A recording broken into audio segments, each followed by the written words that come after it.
Hello and welcome to PC24 RETV's live broadcast.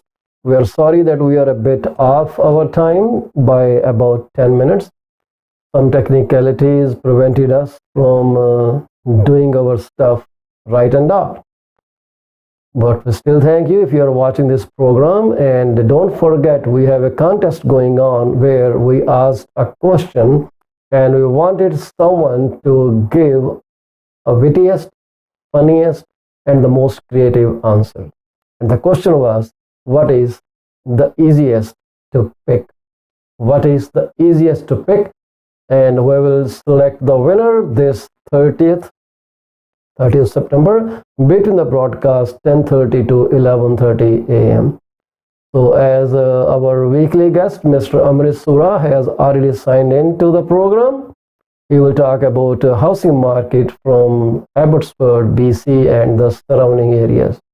If you need to get a hold of him, his phone number to call is 1-778-999-1531 778 999 1531 ਤੁਸੀਂ ਉਹਨੂੰ ਕਾਲ ਕਰ ਸਕਦੇ ਹੋ। ਤੁਹਾਨੂੰ ਕੋਈ ਵੀ help ਚਾਹੀਦੀ ਹੈ ਬਾਈ ਕਰਨ ਲਈ, ਸੈਲ ਕਰਨ ਲਈ, ਲੀਜ਼ ਕਰਨ ਲਈ, ਇਨਵੈਸਟ ਕਰਨ ਲਈ, you may always reach out to him. ਅੱਜ ਅਸੀਂ ਕੁਝ ਗੱਲਾਂ ਕਰਾਂਗੇ ਫੋਰ ਸੇਲ ਬਾਏ ਓਨਰ ਬਾਰੇ। ਵੈਸੇ ਕੋਈ ਟਾਈਮ ਚੰਗਾ ਨਹੀਂਗਾ ਫੋਰ ਸੇਲ ਬਾਏ ਓਨਰ ਦਾ, ਪਰ there are some adventurist who do not stop from doing those things. Where you will hear an interactive conversation between me and our guest Amrit Sura. Time permitting, we will also like to talk about the rent to own program. You know, the Liberal government promised that once they get re-elected, they will push rent to own program to help people find affordable housing where we are now. What's going on there? We'll try to touch something about this topic. But like every day when we start our broadcast, we like to congratulate, send our best wishes to you if you are celebrating your birthday, your anniversary, or a newborn came into your family, or you purchased your home and did the closing and realized your dreams. Well, congratulations to you from PC24, RETV, Paul Chima, and our guests and our sponsors. Every day we come up with a quote. We try to bring something for everyone. The quote that I brought today is from a woman. Her name was Phyllis Diller, or Phyllis Edo Diller. Her maiden name was Driver. July 17, 1917 to August 20, 2012, she lived on this planet, passed away at the age of 95. She was an American stand-up comedian, actress, author, musician, and visual artist. She was best known for her eccentric stage persona, self-deprecating humor, wild hair and clothes, and exaggerated cackling laugh. Isn't that what we're talking these days? Laugh. Every quote that I'm sharing for the past few days is focused on love to make you happy. And here is what Phyllis Diller told us. She said, a smile is a curve that sets everything straight. A smile is a curve that sets everything straight. And trust me, this is very true. You must have experienced it. You want something from the air hostess when you're flying, bring a smile on your face and ask nicely. You will get more than what you wanted. Something is stuck in an office, give a smile to the person, cheer them up, your work will be done, even though they may have to do some adjustment. There are countless examples we all have experienced. You may acknowledge them, you may not acknowledge them. You may say that was my right, but sometimes, you know, a small smile on your face can brighten someone else's day. So that's the quote Phyllis Diller left us. A smile is a curve that sets everything straight. I hope you keep in mind. And let's welcome our guest, Mr. Amrit Sura, up on stage. Good morning, sir. It's early good morning for you, actually. Yes, we start early over here. So, thank you so much for having me again. I appreciate it. Obviously, lots of things going on. Interesting topic about the FISBOs you're talking for sales by owners. Obviously, that's always a bit of a sticky situation depending on where you're looking at it from. Lots of things still happening here. What I'm really seeing is that there might be a little bit more confidence in the new builds. You know, people are taking their opportunity, securing a property, and then anticipating closing later on. And hopefully by then there'll be some kind of reasonable outcome from all these interest rate hikes, right? So once we have a good, consistent decline in the inflation, we'll certainly see some more activity for home purchasers who are transitioning for the first time or looking to buy something else. So interesting times for sure. Yes, there's been a decline in the number of sales. It's just because of consumer confidence, right? They're continuously bombarded with media, and they have no other way of gauging anything unless they reach out to a professional. Now, a lot of times, what happens is when you're doing your routine sales calls, people sort of may act one of two ways. They may be receptive to your conversation, or they might have their backs up and then end up, kind of disengaging the conversation and saying, "Well, we're not in the market," or "We're going to see what happens in the future." So, Yeah. The part of the business I understand here, especially, you're going to find that there's going to be a real need for patience, right? Yes. Real need for patience. That's where we are. People are trying to take advantage of the situation. Many buyers are. Some investors are getting good deals these days. But a user buyer is kind of stuck in the market, and so is a genuine seller. So things are not looking that rosy anymore. We are still expecting market to tumble down a bit more, like Humpty Dumpty. Same thing. So we are going to see that a lot. But new builds is an interesting topic. So what do you think, Amrit? Are those new builds being priced reasonably, or they're still on the higher side? So there's definitely, what we got to gauge is the reality of actual costs, right? So when we say reasonably, here's the consideration: what technologies are being used in order to facilitate a new build? Are they going over and above with different kind of products that they're using within the new build? What benefits come with the new development? I think they're priced appropriately, and the incentives that the sellers, the vendor, is giving is at the present time they're giving away more than they normally would, right? So yes, there's a great benefit for a developer who's acquired the property 20 years ago and then now it's in development stage. His costs for the construction in the last year, because the BC building code has changed, they have increased by 30%. Okay, so is it priced appropriately was your question. I think at the end of the day, they make it a reasonably affordable situation. High density, maybe they're smaller units. However, there's different components within specific developments which make them a unique build. I mean, there was the pre-sales that we sold early last year.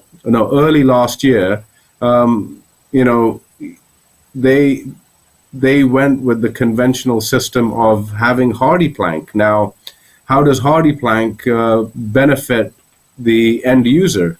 Over time, hardy plank doesn't need as much maintenance as a wood cladding or a vinyl cladding in order for maintenance. So at the end of the day, what components are thought about and used for the purposes of that construction will really make a benefit for the consumer. So at the present time, I think the people who are, or the developers that are doing their pre-sales are cognizant of the fact that there has been a market shift, and how are they going to move the product?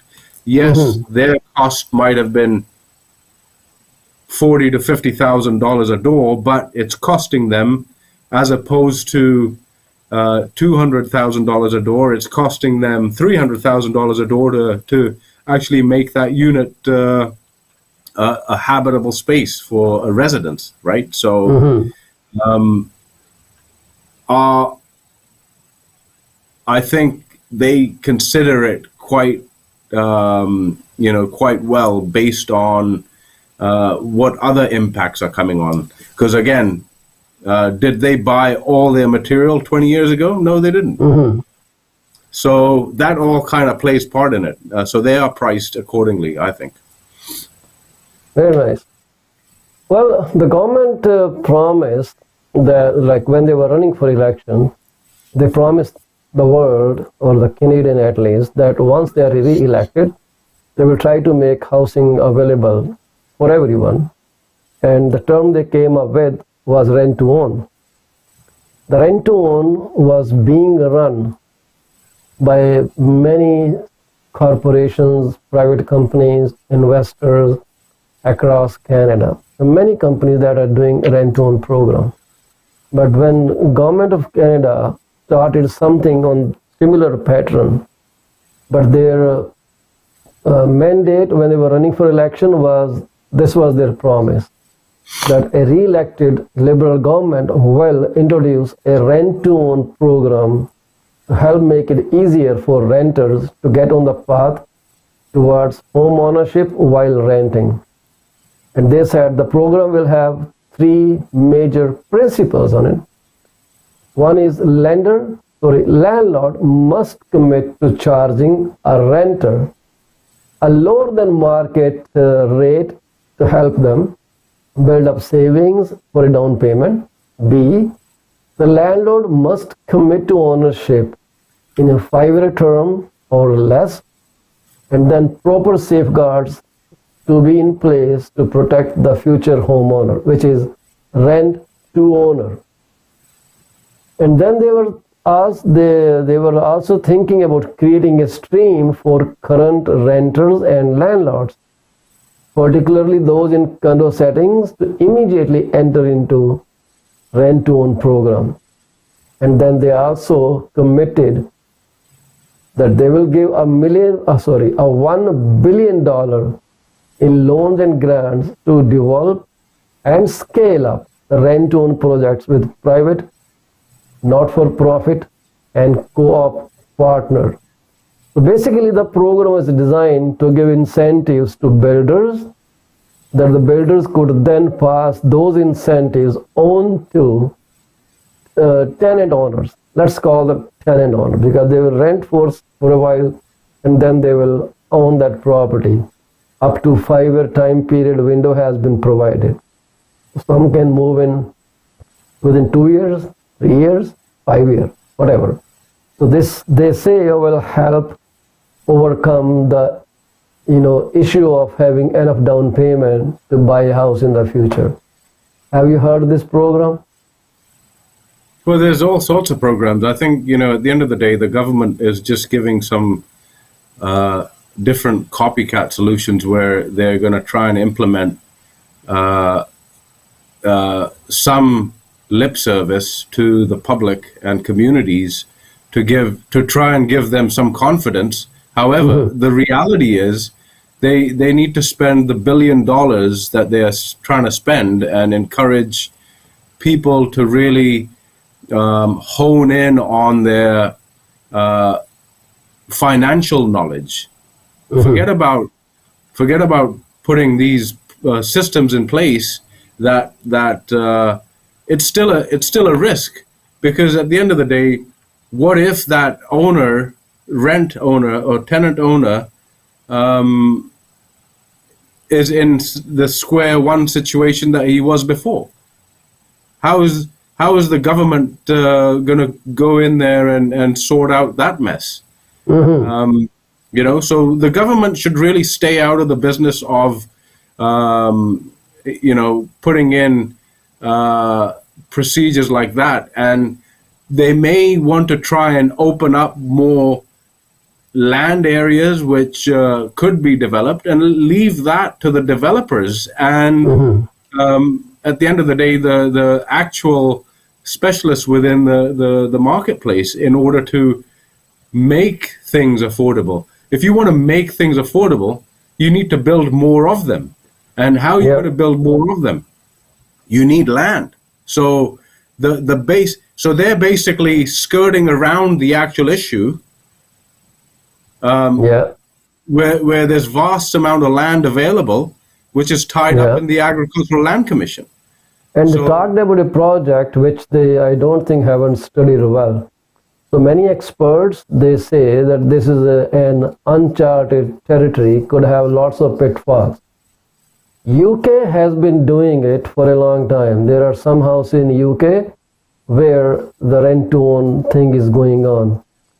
And there is this woman, I will go to this particular text that I'm looking on my computer. The housing advocates say rent-to-own programs have been operating in pockets of UK with some success.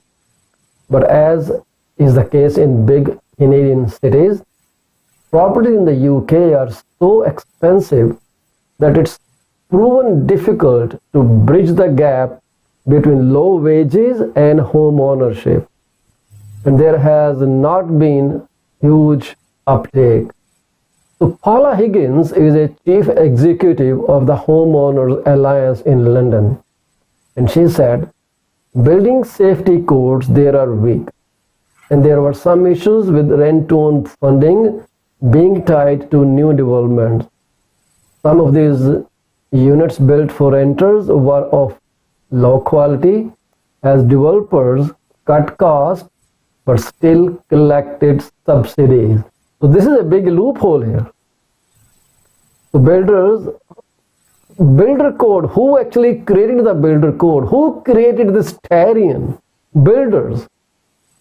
So builders created this Tarion. Builders are determining what they're going to do, and then government gives them huge funding, incentives to build housing for sale under rent-to-own program. The builders are greedier, and they will cut on every dime and try to give a house that confines the basic requirements of the building codes, but still will leave lots of loopholes in there. So I think this is going to be repeated in Canada as well.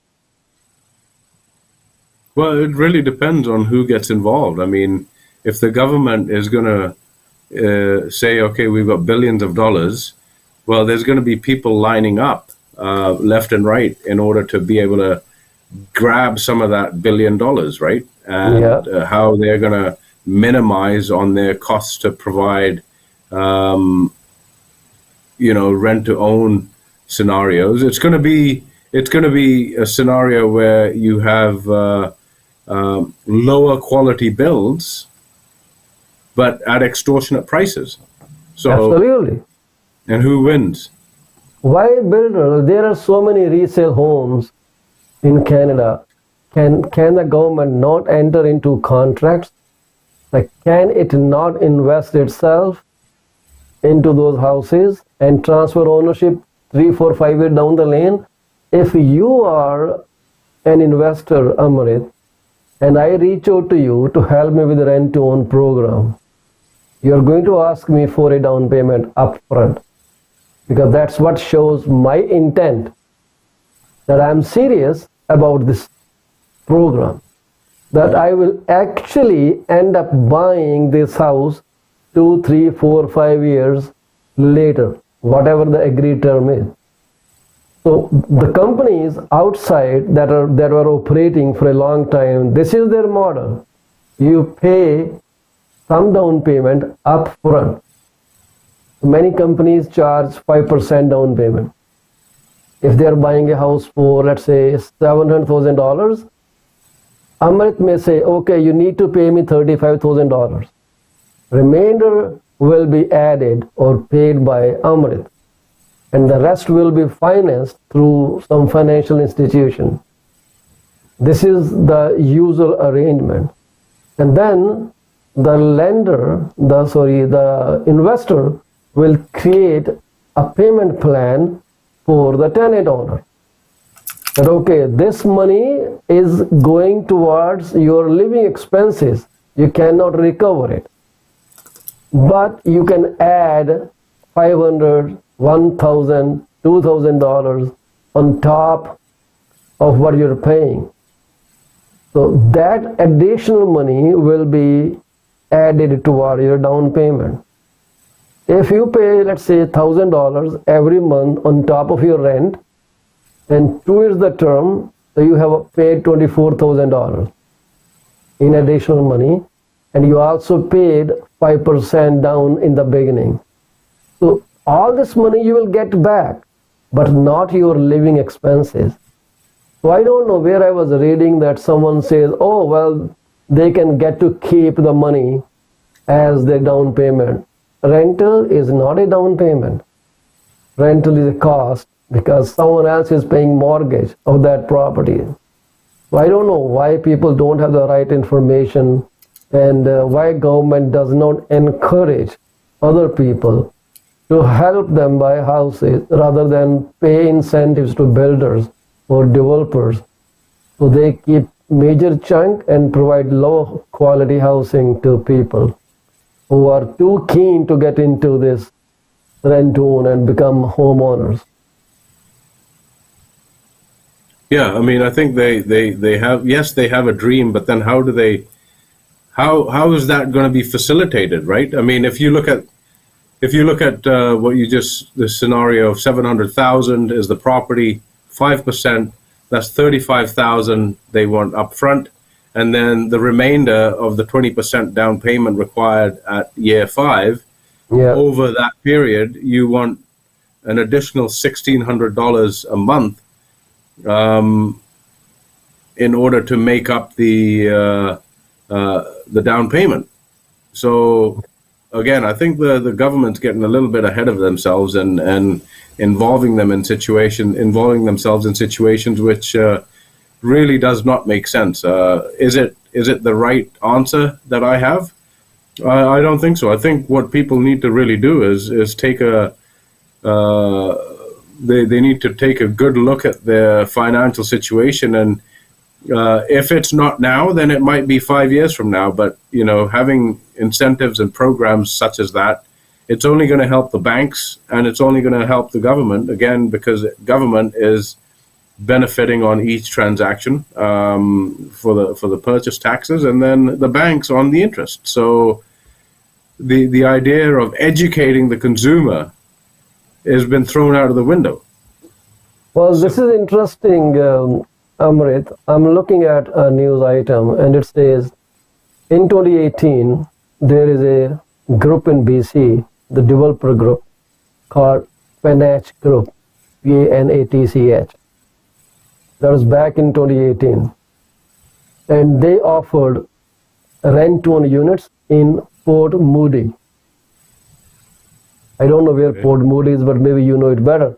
Yes. And they said 500 people applied. So developer Kush Panach of Richmond, BC said he had never offered rent-own before and was shocked by fervent interest. People applied frantically. And he ended up only inviting Port Moody applicants in a sort of a lottery. After reviewing their essays, including one from someone who said, I want to stay in the community he loved. So he actually made people write why you want to live here. It was like grade 10 English exam. So, and then he said, we learned by experience. There were so many pitfalls later on that they discovered, an unforeseen cost, like the fact that his company had to carry the cost of GST because it's a corporation. Payments were subject to GST.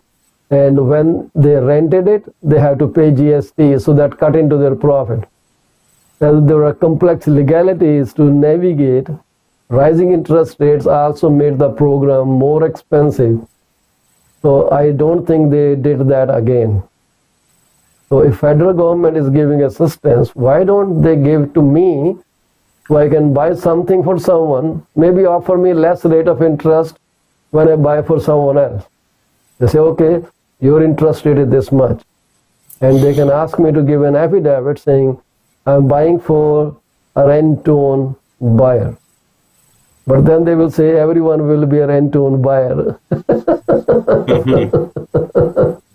It's quite complicated, huh? Yeah, I mean, it really depends on what angle you look at. I mean, there's certainly different loopholes there for sure. There are many loopholes. People think of the GST. I mean, did they discount the GST amount? No. They didn't think about GST when they gave a rent.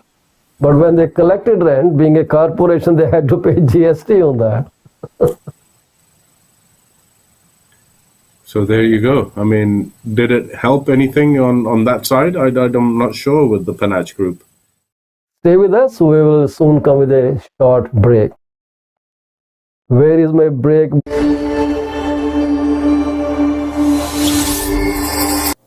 Are you looking for a reliable legal office that can handle your closing in the most effective manner? If yes, please get in touch with Rakesh Joshi at 416-213-8600.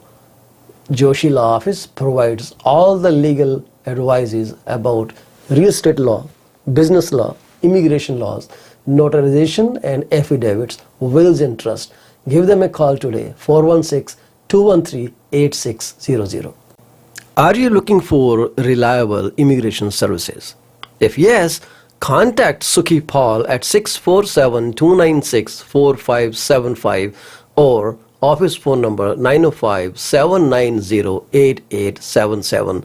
They are located at 219-220 at 7956 Torban Road. It's right at the intersection of Torban Road and Steeles Avenue West.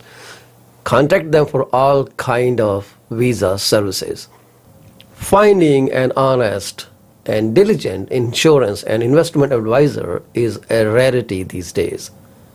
If you are looking for great advice, contact Mr. Bhupendra Mane, who is the regional director of Cosmos Financial Center.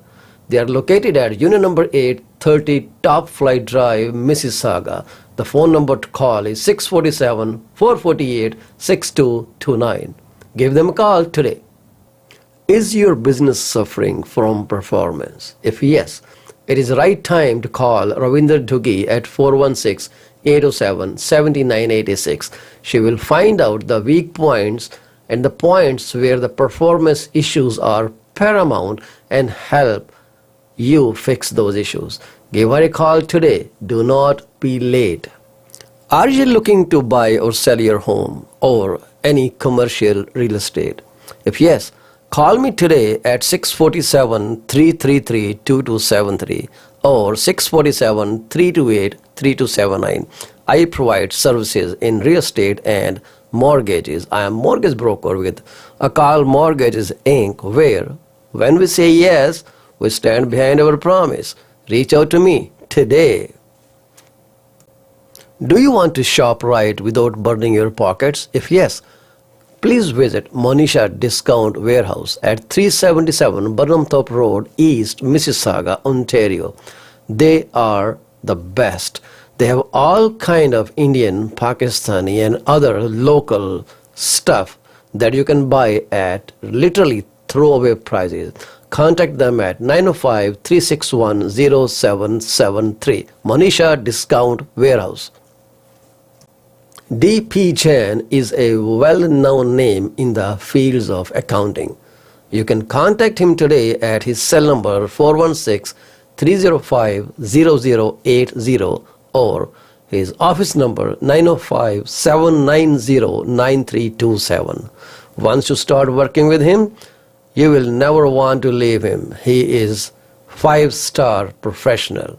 Call him today. D.P. Jain Professional Corporation. PC24 RE-TV is heard over so many different channels. If you want to promote your business for free, call me at 647-333-2273. You can also send your artwork to contact@paulchima.com. We are here to be partners in your business success. 647-333-2273.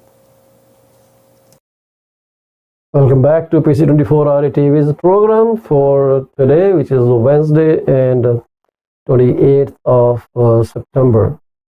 30th September will be an Orange Shirt Day. Orange Shirt Day is observed to respect the rights of indigenous people. If you have not bought your orange shirt yet, well, it's time that you can go. I found many orange shirts in a store, what's called Michael's. So if you go to Michael's store, if you're in Mississauga or Pale region, I think Michael had a lot of inventory and they were about $4. So go get them and show your solidarity with the indigenous people. And you can also read a lot about their struggle and the challenges they face. You can search Orange Shirt Day. I think it's orangeshirtday.org, where they talk about a Phyllis story. And she's an older woman now, but her story is heart-rending. You must go check it out. So we're talking with our guest, Amrit Sura, talking real estate. Welcome back, Mr. Sura. So that's all about our rent-to-own thing. But if people are interested in rent-to-own, the companies, they charge a down payment up front, sign up 2 contracts. One is a lease contract, one is option to buy contract. And then they determine your lease payments and also option credits or rental credits. Call it by any name. Those monies are on top of your monthly lease. So when you transfer your house after a set or determined period, then you are paid back the 5% or whatever down payment you paid in the beginning plus accumulated amount of additional rental credits. But if you don't close, all those monies are forfeited. You may be asked to get independent legal advice or representation from a solicitor of your choice before you jump into this program. It's a legally binding document. You cannot run out of it. But the benefit of this program is you can accumulate money for your down payment and then you can enjoy the home ownership. Similar houses may be 50, 60, 70,000 higher than what you are paying at that time. And that's the beauty of this program. And the second best thing is the value of the house that you're going to buy in future gets locked in. Nobody can change that value. So anyways, Amrit, do you see many people selling houses by themselves? There are a number of people, but like if you look at Abbotsford, though, they're few and far between, because sometimes they'll try it. They'll get 10,000 calls from local agents, and then they'll end up listing it. They'll end up listing it with a realtor in the future, right? So it really depends. I mean, sometimes sometimes the for sale by owner might just say, okay, I'm on a prime piece of land. I can do this exclusively myself. They don't mind paying the buyer side commission. They save themselves a little bit, but then what they don't save themselves is the headaches that maybe that they underpriced or overpriced. I had a scenario where somebody they'd called in as Uh-huh. a potential buyer Okay. for one of my colleagues' listings, and I said, okay, that's fine. I mean, we can arrange an appointment. And then he Uh-huh. says to me, well, I know so many realtors, I just don't want to waste their time. So I thought, because you're local, I can waste your time. So that's fine. I said, that's okay. Anyway, cut the long story short, Mhm. figured out that his home was in the same area as my colleague, and he was trying to sell his home. And then recently I did a search, and it's been on the market for 400 days now. Wow. And now So, it's a listed property. no. So still by FISBO. Yeah, he's a mere listing. Oh. So Aha. you pay a certain amount, and then it lists for. Oh, I see. So they actually they are called mere listings, and they post it in the MLS system, and they charge an upfront fee, $100, $2,000 or $2,000, any amount of money, and then they are not responsible at all. It's kind of like providing the customer service. Yeah. Yeah, and And they you bank just have on to. the fact that some buyer will call their office and they will write the offer. Yeah. That's the innovative, because there were some websites where they were posting listings, but then those websites became brokerages, so people cannot solicit their listings anymore. Initially, when they were just websites, anyone could knock at the doors and say, "Hey, you can list with us. We are a full brokerage." But those companies changed into broker model later on.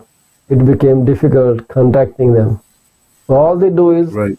provide some signs, provide some directional signs, help them with pictures, and take a hefty amount of money, zero accountability. So it's a different business model, and I think most sellers, they are selling one house, whereas if you're working with a local realtor, they might be selling half a dozen to a dozen houses at any given time. So, Yeah. and through your contacts in the industry, you might be able to move it a little bit quicker. So it really depends on the property. So much has been posted online on internet. If you go TikTok videos, you will see people saying, "Hey, you make tons of money on this sale. Why should we work with you?" and all that. Little do they understand the fact that, like any other business, we are a business. If they go to Walmart to buy a piece of clothing, well, they can also sew that clothing at home too. Why go to Walmart? Take Yeah. some clothing and try to stitch a nice suit for yourself. But I they don't think do that. do that. So do your own haircut. You still go to barber. It's so simple. You just have to cut your hair. Hmm. You do your own tattoos. Why do you go to tattoo artist and pay $5, $10, $15,000 for that one? Right? So, but when it comes to realtors, they think realtors are making money like out of proportion, and they're exploiting, they're doing this and that. I challenge all of those people who criticize agents' commission to take the license and then try to run their business. After 3 years or 2 years, I will talk to them. So yeah, but I think some people think about it in the perception of your reward from the marketplace is directly related to how many people you impact. Yep. So if you think one transaction only helps one party, you're mistaken. So one transaction will impact multiple people. It'll impact the mortgage specialist, the home inspector, insurance agent, lawyers. So that's 4 groups of people. Each one of these people have a corporation or they have families. So when you relate the amount of numbers, it multiplies just one transaction. That is the reason why the fees or the fee structures are appropriately coordinated, right? Yeah. So when you look at it that way, you can understand. All right, well, why does $1 million sale cost $50,000? Well, Yeah. you got a staging element of it, right? Yep. You've got the home cleaning service. Yep. You've got the box package. Yep. So there's numerous amount of things which really impact community. Now, who changes how the landscape of the city is? It's people who are thinking about the future. Yeah. If you think little old you is going to just live on a farm with a white picket fence and nothing's going to change, well, you're sadly mistaken, because there's so many people lining up to still come to Canada. Not only Canada. I mean, talk about other countries as well. There's people migrating all over the world. So with the increase in the population worldwide, there's going to be a requirement for ways to implement housing strategies. How do you do that? Well, you've got to think outside the box. Biggest thinking outside the box is land assembly, or buy a big parcel of land which requires infrastructure. So at the end of the day, your income is directly related to the number of people you are willing to sacrifice and impact their lives for their benefit. So forget about the number. Just think about how many people you're going to change lives. Absolutely, and that is so true. It's not only the commission, it's the accountability, it's doing the best, because unless you are in a negotiation business, negotiating the price of your property is not an easy thing. A slight slip can lose you thousands and tens of thousands of dollars. This is how we're trained to work for you.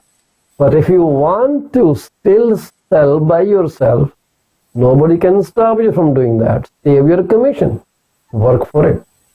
Agents don't get paid for nothing. They actually do a lot of work and earn their commission. They earn.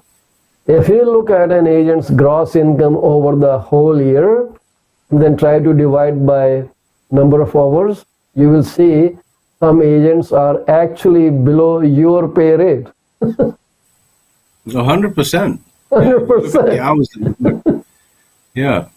Most of agents end up doing 2 or 3 transactions, earning a commission of $45,000-$60,000, and that could be a salary of a technician in a job, getting $22-$25 an hour, working 40 hours. But guess what? You have a weekend to enjoy. We don't have weekends to enjoy. We can never say, oh, TGIF, because we don't have TGIF. We have always work going on. Do you do the thank God it's Friday post?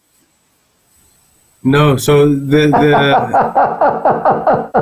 should change that, right? They should change that phrase TGIAD, What is that? right? Thank God it's another day. Yeah. Okay. So, so we get to Right. enjoy another day. Well, people, when they come back from work on Fridays, they are jubilant, they're happy, they're dancing, they're thinking barbecue, having dinner someplace, inviting families and guests. And guess what? We can't even think about that. We have to plan weeks and weeks before. And then second thing is, we can't even go on vacation, the real vacation. Many are still working on vacation, on their laptops, on their cell phones, taking calls. And if we ever go back to our native countries, our mind is still here because we work everywhere we can or we lose money. After all, everyone has to bring bread and butter on their dining table. But if you are still committed, make sure you have very nice pictures taken of your property. Make sure you have someone do 360-degree tour of your house so people can watch it before they actually come down to your house. Floor plan is very critical for selling a house these days. When people come, then when they come after seeing the floor plan, you know they are highly committed buyers. So it helps reduce the number of showing, give you more time to enjoy with your family, rather than having a stream of people in and out throughout the day and not letting you take a nap. That doesn't mean anything. So in order to have only qualified buyers, you need to start thinking right. And then take the photos, post them somewhere nicely. Do not use your iPhone 14 or 16 or 30. It doesn't make any difference. Those pictures are never good pictures for marketing purposes. Hire someone to do the picture. And then start thinking from the street toward your house, even your neighbor. If you have a grumpy neighbor who doesn't cut his lawn, maybe hire someone or cut his own lawn yourself. Do him a favor. Because your neighbor's look of their house is going to affect the price you are going to get. Try to make sure not only your house, but your neighbor's house also looks nicer. Make a curb appeal and show a lot of space. You may have huge sofas with huge bags and maybe 3 feet sitting chairs. Try to find something similar, or smaller, that can free up some space. And if you cannot hire a stager, well, go online, try to find how to stage your property. And staging material is extremely expensive, very expensive. So Amrit, I am staging one of my own listing. My stager was sick. We put it property back on sale after it didn't close. And she was very sick. I wanted to do something right away. So I went shopping. Those $5, $8, $10, $20, $24, those little flowers, the potted artificial plants. Yes. Guess what? When it came out of the I think it was Home Sense, when it came out, my bill was $1,300. And I said, what did I buy? But all that money went into something totally I cannot even see in the house. But this is the fact. Things are very expensive, so we need to make sure that it stays well. Spend some money if you want to save $20,000-$30,000. At least spend $5,000 yourself. Yeah, 100%. Yeah, I think it'll go a long way for sure, right? So yeah, and there is no guarantee that you will get their money back. That's the thing, right? So when I put $2,000 again after my initial $6,000 into the house, so I'm $8,000 into this property. Because when we staged before, it cost me $6,000. But when he added some more stuff, it cost me another $2,000. And this is at $8,000. And if it doesn't sell, or the sellers change their mind to work with me, my money is wasted. you have to take the same risk. This is how it works. It's not fun every time you sell a house. So you don't know the dynamics of real estate. We know it.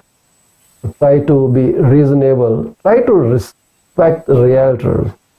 They really do a lot of things you don't even encompass in your life. You cannot even do that.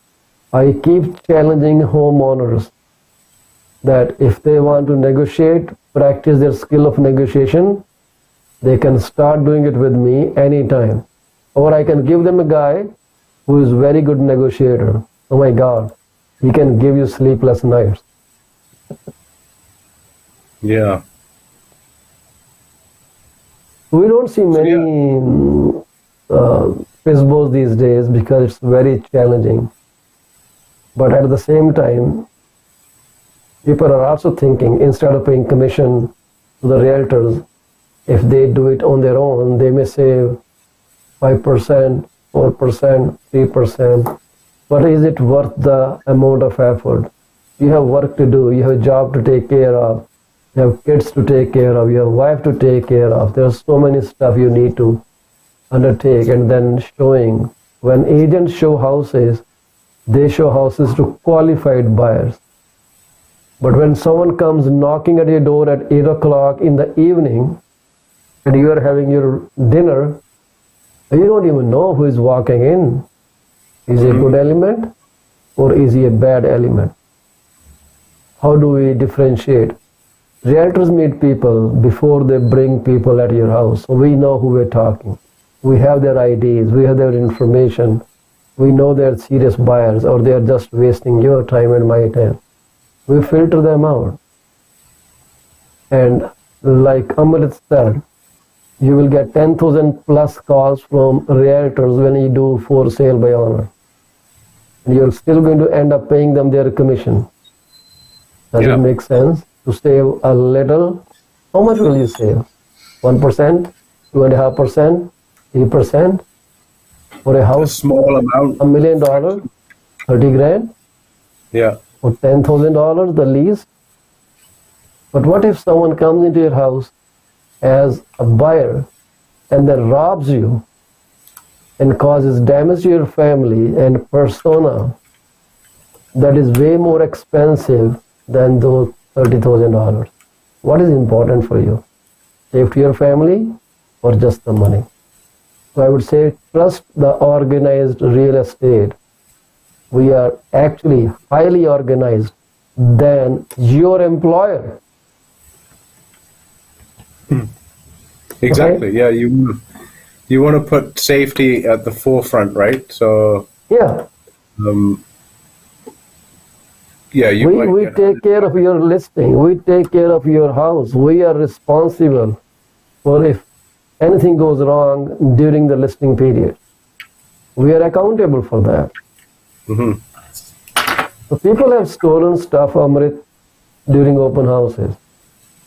Despite repeated suggestions by realtors, please do not leave anything of value inside the property.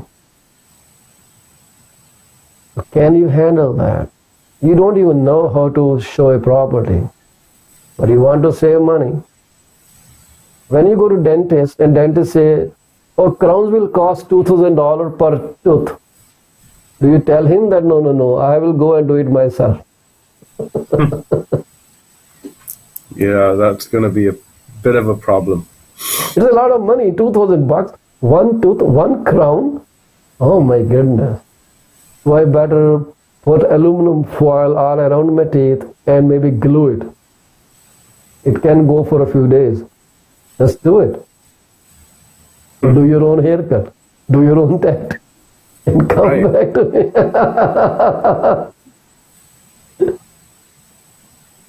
Anyways, people are people, but we respect whatever they do. Do we have any other option, Amrit, except saying, yeah, you are good? No, I think they should just make the best decision for themselves and their family, right? So, absolutely. And if they require assistance, they can reach out to their local realtors and make other decisions. I think some people just get frustrated after it's been on the market for a while. Well, then it's the market to be blamed. We are looking for a qualified buyer. If they don't come, they don't come. You can only do as much. You can show the property in a very good light. You can create a great curb appeal. You can market it extremely well. But then sellers and realtors, they have to team up. On the other side, the buyer and their realtors have to team up. So these two teams then team up and make an offer. I will tell you something interesting. I got an offer on the property that didn't close. That's been going on for 3 days. And I can tell you, the person who brought me an offer has some challenges. I don't know if he's a new realtor or who he is, but I see him that he needs a lot of training. I didn't get angry at him. I didn't get mad at him. I just called him and said that if you don't know how to use the signing software, call me and I will help me out and make him send me the right offer. I wasn't upset. I wasn't saying, hey, it's your job, not my job to tell you. I say, I'm ready to cooperate. Call me if you get into any problem with this software. Mm-hmm. And I actually taught him how to strike out, how to add a new number, how to put signature fields. He missed initials on so many pages.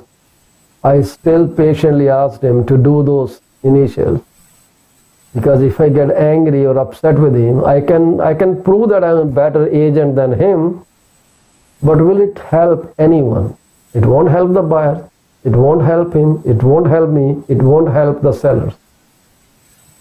It's simple. Try to help each other. That's what we do. We stand up as a community and we try to find solutions rather than create problems. Well, this is where we are. It's 11:36 a.m. Time to say goodbye.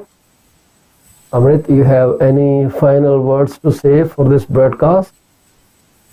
Just to, an encouraging day forward for everyone that's out there and doing their day-to-day routines. Just stay positive and stay on the right path. I like the way you said day 4. This is how my wife talks, because in school they have day 4, day 5, day 6. Right. Yeah. So Amrit, I did ask a question. Let me ask you that before we end up. What is the easiest to pick?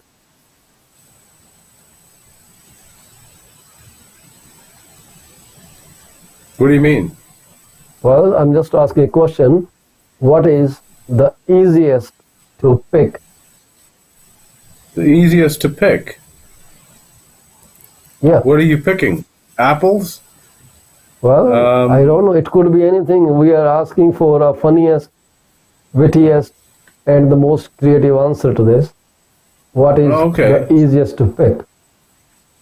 If you're at a fruit stand, I think an apple is the easiest thing to pick. Okay. If you're a monkey swinging from the branches of a tree, the banana is the easiest to pick. If you're a human being and your nose is stuffed, nose is easier to pick. Yeah. But we don't want to do that unless we're in the shower, right? Who define etiquette? Well, that's human instinct. Yeah. But now we're in a society where we say, don't do this, don't do that. This is not right etiquette. These are not table manners. Oh my God, we trained ourselves so much. But anyway, there is still something which is easiest to pick. I really want people to respond to it. And have 2 awards, $100 gift card and $50 gift card for first and second place orders. We'll declare the results on 30 September. I haven't seen any interaction so far, but who knows? Someone may be the lucky winner. So anyways, I will again remind before leaving that September 30th is the Orange Shirt Day. I brought mine. Have you brought your orange shirt? Show your solidarity with the indigenous people who suffered a lot at the hands of those who are in power and in influential positions. It is time for us to show our gratitude and feel sorry for what those people have done to those people. With that, I will take your permission to leave. Thank you very much. See you tomorrow, the 5th day of the week, and good day.